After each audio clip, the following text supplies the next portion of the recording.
మంచి మనస్సు కలిగి మనం నడుచుకుంటున్నామా, మన ఇంట్లో వాళ్ళ మీద మనము సనుగుతూ సంశయాలుగా ఉంటూ ఉన్నామో ఒకసారి పరిశీలన చేసుకోవాలండి. మంచి మనస్సు మనం కలిగి ఉండాలి. ఇస్సాకు అనే ఆయనకి మంచి మనస్సు ఉందండి, మంచి మనస్సు ఉంది. అవమానాలను దిగుమింకుంటాడు.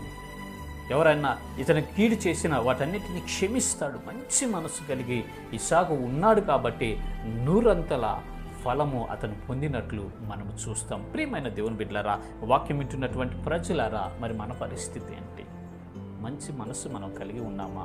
చెడ్డ మనసు మనకు ఉందా? ఒకసారి మనం పరిశీలన చేసుకుందామండి. ఈ విశ్వాస యాత్ర అనేది ఎలా ఉంటుందంటే ఎప్పటికప్పుడు మన జీవితాన్ని మనం పరిశీలన చేసుకోవాలండి. ఏ రోజుకు ఆ రోజు మన జీవితాలను మనము పరిశీలన చేసుకొని దేవునికి అప్పగించుకొని దైవ మార్గంలో మనం నడవటానికి ప్రయత్నం చేయాలి.